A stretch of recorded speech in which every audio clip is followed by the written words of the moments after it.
안녕하세요. 출퇴근길에 듣고 계신 여러분, 오늘 하루도 정말 바쁘셨죠? 네, 안녕하세요. 특히 오늘은 뭐랄까 뉴스들이 정말 정신없이 쏟아졌어요.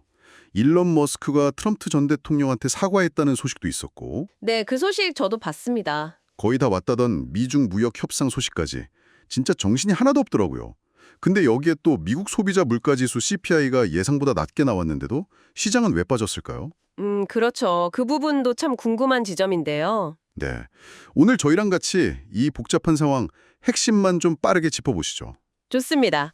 오늘 다룰 내용들이 사실 단순 뉴스는 아니고요. 이 머스크랑 트럼프 관계 변화가 뭘 의미하는지, 또 미중 협상은 막판에 어떤 변수가 있을지, 네네. 그리고 이런 복잡한 상황 속에서도 기술 트렌드는 뚜렷해지고 있거든요. 특히 그 엔비디아 CEO 젠슨 황 발언처럼요. 젠슨 황. 네, AI하고 퀀텀 컴퓨팅, 이 거대한 흐름이 시장과 우리 삶을 어떻게 바꿀지 투자 관점에서 좀 깊이 있게 파헤쳐 보겠습니다. 좋습니다. 그럼 제일 먼저 이거 뭐 WWE 각본 아니냐 이런 얘기까지 나왔던 일론 머스크랑 트럼프 전 대통령 얘기부터 시작해 볼까요? 트럼프가 머스크 사과에 정말 좋았다 뭐 이렇게 말했다면서요. 네, 뉴욕타임스 보도를 보면요. 머스크가 공개적으로 좀 유감 표명하기 전날 밤에요. 트럼프랑 따로 통화를 했다 이런 얘기가 있더라고요. 비공개 통화요? 네, 그리고 이제 수요일 아침에 머스크가 X에다가 좀 과했다 이러면서 사실상 사과 메시지를 올린 거죠. 와, 진짜 드라마 같은데요. 있는데 한편에서는 이게 앞으로 기술 정책이나 뭐 잠재적인 정치 연대 이런 데 어떤 영향을 줄지 좀 보고 있는 것 같아요. 백악관은 일단 선을 그었긴 했지만요. 확실히 흥미로운 부분이네요. 이 개인적인 관계 변화가 기업이나 정책에 미칠 파급 효과까지 생각해 보게 되고요. 자, 그럼 다음은 미중 무역 협상입니다. 실무진 합의는 끝났고 시진핑 주석 서명만 남았다. 이런 이야기까지 나왔어요. 이거 정말 타결 임박한가요? 거의 다 온 것처럼 보이긴 하는데 아직은 좀 안심하긴 이른 것 같습니다. 그래요? 네, 중국이 막판에 거부할 가능성도 뭐 배제할 순 없죠. 합의 내용으로 뭐 휘토류 자석이나 중국 학생 유학 허용 같은 좀 당근 이런 게 거론되는 반면에 미국은 또 엔비디아나 AMD 이런 최첨단 AI 반도체는 절대 중국에 안 준다 이런 입장이거든요. 그렇죠. 그건 절대 안 주려고 하겠죠. 네, 그리고 유럽과의 협상은 더 뒤로 미뤄질 가능성이 크다 이렇게 보고 있고요. 이게 좀 복잡한 상황이죠. 네, 각자 핵심 이익이 걸린 줄다르기라 끝까지 좀 지켜봐야 합니다. 양쪽 다 얻는 게 있어야 할 텐데 정말 막판까지 긴장을 놓을 수가 없겠네요.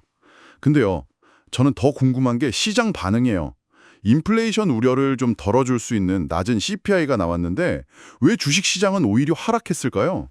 그게요. 여러 요인이 좀 복합적으로 작용한 것 같습니다. 우선 중동 긴장 고조 우려 때문에 국제 유가가 갑자기 올랐어요. 유가요? 네, 서부 텍사스산 원유 WTI랑 브렌트유 둘 다 4% 넘게 뛰었는데 아시다시피 유가가 오르면 운송비 늘고 또 인플레이션 다시 걱정하게 되고 시장에 부담을 주거든요. 그렇죠. 부담이죠. 여기에 또 트럼프 행정부가 만약에 추진할 수도 있는 대규모 인프라, 감세 법안, 그 빅 뷰티풀 빌 있잖아요. 네네. 그거에 대한 재정 부담 우려, 그리고 10년 만기 미국 국채 금리가 오른 것도 부담으로 작용한 것 같아요. 금리가 오르면 기업들 돈 빌리기 힘들어지고 주식 같은 위험 자산 매력은 떨어지니까요. 그렇군요. 그런 거시적인 불안 요인들이 발목을 딱 잡았다 뭐 이런 거네요. 그럼에도 불구하고 또 개별 종목들을 보면 다른 이야기가 있어요. 오라클 실적이 예상을 확 뛰어넘으면서 AI 관련주들이 힘을 받았죠. 맞습니다.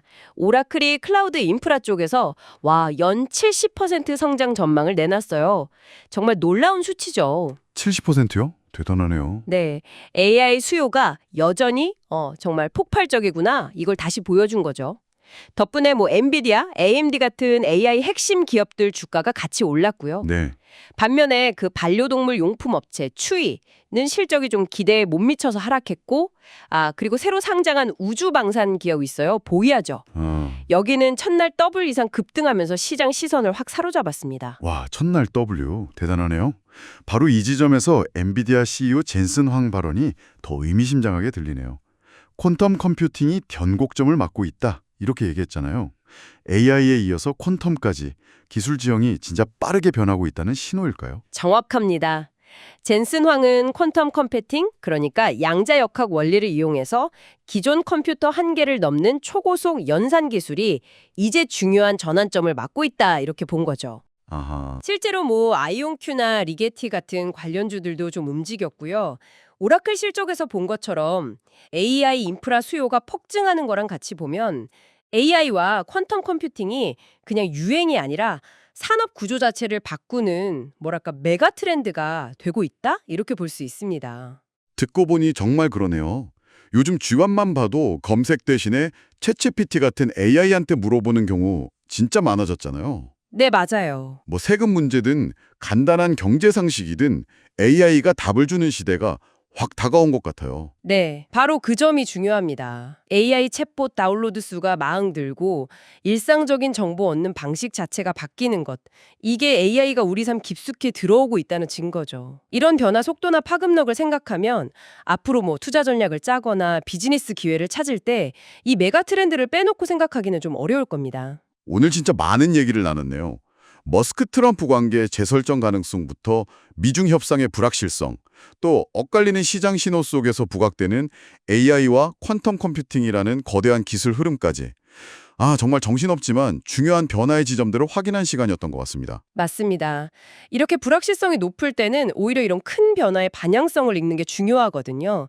위험 요인은 관리하면서도 새로운 기회를 딱 잡는 그런 균형 잡힌 시각이 필요하겠죠. 자, 마지막으로 이 방송 듣고 계신 여러분께 질문 하나 던져볼게요. AI와 퀀텀 컴퓨팅이 정말 세상을 바꿀 변곡점에 와 있다면 여러분은 이 거대한 파도에 올라탈 준비가 되셨습니까? 아니면 이 혁신이 결국 소수의 거대 기술 기업들만 더 부유하게 만드는 그냥 그들만의 리그가 될 거라고 보시나요? 출퇴근길에 한 번쯤 생각해 보시면 재미있을 것 같습니다.